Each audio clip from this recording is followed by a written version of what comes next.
Hi there, Sandra here from the Schwowin's Nest. Thanks for joining me today. Today's projects are all about farmhouse and lavender, and the two go hand in hand so nicely. This first project is just using an old wood plank. It's been stained this orange cedar color, so I'm just going to paint it black first, and then I'm going to go over it very roughly with some white paint. I'm cutting out some drop cloth fabric just a little bit shorter than the length of the plank and about 7 to 8 inches wide. I made sure to have a hemmed section, which I have folded up from the bottom. And now I'm just going to peel off some of the strands on the top to fringe it a little bit. Just using some hot glue, I'm going to glue down the piece that is folded up. I'm starting at the end and I'm going to glue it 5 times so I get 5 individual little pockets. If you want to measure so your pockets are exactly the same size, go right ahead. I am an eyeballer, so I'm just going to go ahead and kind of gauge where I want my seams to be, and that's where I'll add the hot glue. I'm using some thin twine to tie some simple shoestring bows. You can see 2 of them up in the left-hand corner there, and I'm just going to make them all the same size and then hot glue them onto the middle of each of the pockets. And I think this just adds a really sweet little touch.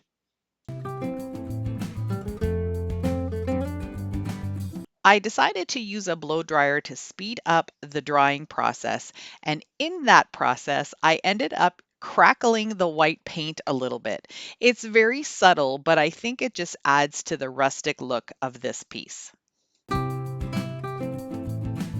My idea for these pockets was to put 1 sprig of lavender in each of them, and I think it looks absolutely adorable. To get this drop cloth onto my plank, I'm just going to be using some of these tiny little furniture tacks. They're really, really pointy nails and they're meant for doing upholstery. I have had them forever. They were in my stash from a really long time ago, so I'm just going to use some of those up. They went in really easily to the wood, but I did use my little tack hammer here just to nail them in and make sure that they were secure. I'm going to put 3 along the bottom and 3 along the top. Since there are 2 holes on either end of the plank, I'm going to take the same twine that I used to make the bows and feed it through the holes so I get 3 strands on the top of the plank. Then I'll just tie it off in the back. I did the same thing for the other holes on the other side of the plank. I'm using 2 of these little eye hooks to create a hanger for this sign. I'm going to just place the eye hook where I need it to be and use my small hammer just to tap it down a little bit to get it started. Then I'll just simply screw it into place and use my needle nose pliers if I need to get it nice and tight. I'm starting with the same twine, tying off one of the ends, looping it through the other end, tying that off, and then coming back to the other one. So I have a double strand twine hanger. I really love how this turned out. It was even better than what I expected, and I hope you like it too.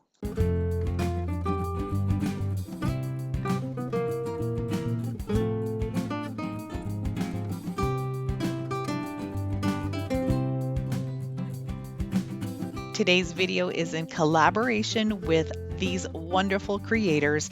We are doing a Power of Pastels collab. Each one of us chose a color, so you're going to want to go and check out everyone else's videos as well. Mia is the host for this collab, and she's over at Make It With Mia. Then there's Amber with DIY with Amber, and Bree from Bree's Arts. Each of us is going to have another person's video linked in our description box. So make sure you head down to my description box when you're done watching my video to see who's up next. For this project, I found this sweet little white pitcher at the thrift store. I love little pitchers like this. I have a whole collection of them. For this one, though, I am going to be using two of these little lavender images that I printed off on water slide decal paper. I really love using water slide decal paper for my projects. It just really opens up a whole world of ability that you can do with your projects. You can print off with an inkjet or a laser jet printer. You just need to seal them with some matte spray and then put them in water like I'm showing you here. You apply a little bit of water to your project, and once that decal is lifting away from the paper, it's ready to be put on your project. With small little images like this, it's just like placing a sticker onto the picture. I'm just going to put it in place where I want it to be. And because there's water on the decal as well as my project, I can easily move this around until I get it in the spot that I want it. Then I'm just going to use a soft cloth. I like to use tissue and dab off the water. And this is the fun part. You can actually see the water bubbles underneath your project and just very gently push them out using the tissue to absorb the water as it comes out.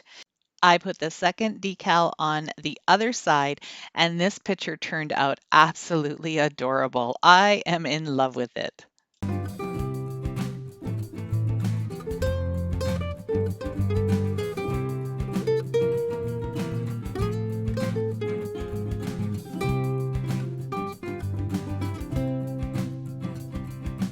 If you're new to my channel, perhaps coming over from Mia, Amber, or Bree's channels, welcome. I'm so glad you decided to watch my video. If this is something you like, I've got lots more in store, so I would love it if you could hit that red subscribe button and help me grow my channel. For this DIY, I'm using this really big house sign that I picked up at my local Dollarama store. It's really nice and thick MDF, not the flimsy stuff that you can get at the Dollar Tree. No offense to that, but this is just a much sturdier sign. I took off the red paper and now I'm giving it one really good coat of my DIY chalk paint, and then I'm going to let that dry. I'm going to create a shiplap design, just drawing some lines in with my pencil. I'm starting in the center and then I'm just going to eyeball the sizes on either side. I like to use pencil when I'm doing shiplap lines because it's really easy just to take my finger and smudge that pencil line.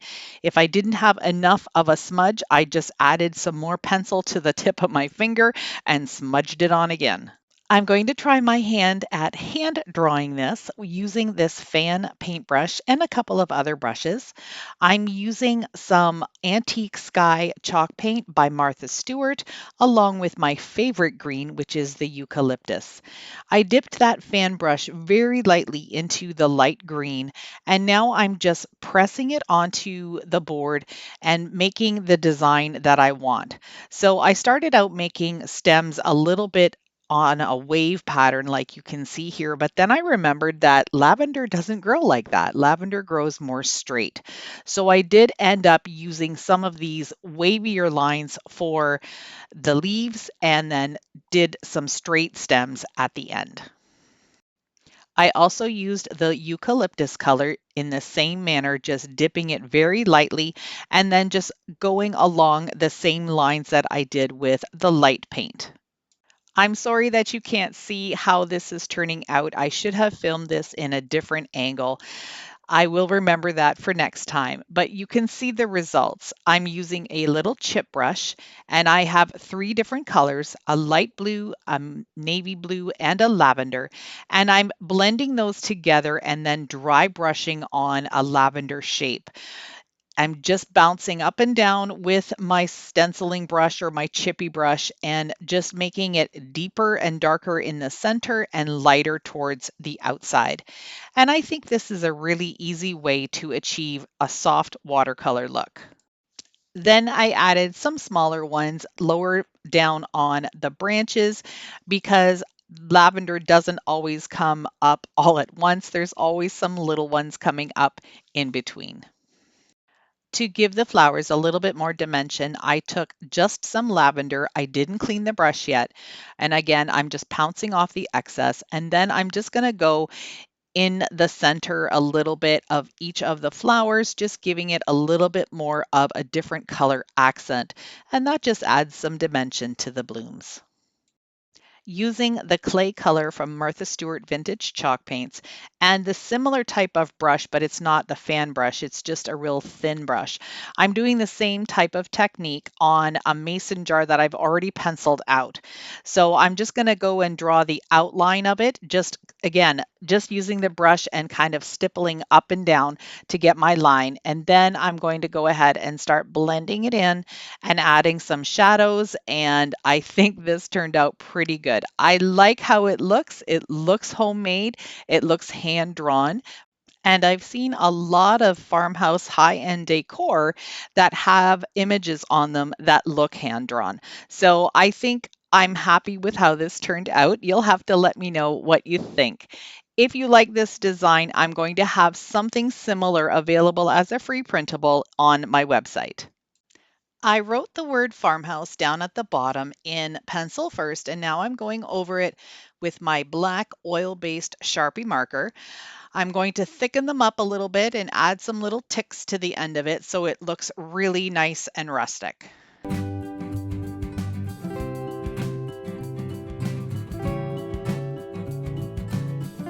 Using this same little chip brush, I dunked it in a tiny little bit of white paint, and now I'm just dry brushing a little bit over the letters in a stippling motion just to give them more of a worn out look.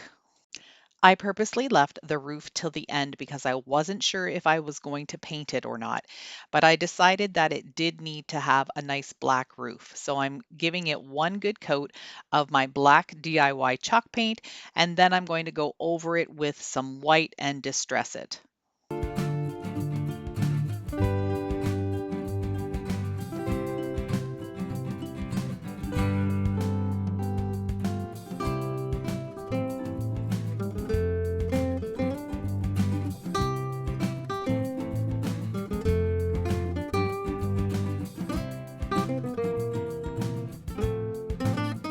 The last project I have for you is super easy. I'm taking this glass container that I got at the dollar store. I'm going to take it outside, give it a couple of coats of flat white spray paint. Then I'm going to take some twine and wrap it around the bottom of this 3-piece of lavender stem.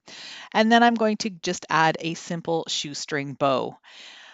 I'm going to add some hot glue inside the vase, and then I'm going to add a little piece of pool noodle and just kind of fit it in there so it holds in place right up at the top. Using one of Dollar Tree's little scoring tools, I'm going to gently poke a few times into the center to make a little bit of a hole so I can push my stem of lavender through without pushing the styrofoam down to the bottom. So I'm just going to kind of twist it and turn it until I get it in the right spot. I'm going to add a little bit of extra hot glue on the stem so it stays in place, and then cover that with some Spanish moss. I think this project turned out really pretty.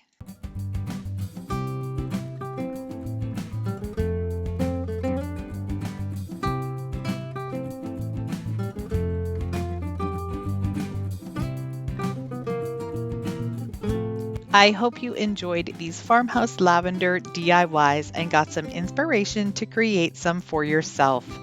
Don't forget to go down to my description box and click on the link to the next video. You're not going to want to miss out. There's a few ways you can help support my channel on YouTube. You could hit the like button, subscribe if you haven't already, and you could also buy me a coffee. Thanks for watching. See you in the next one.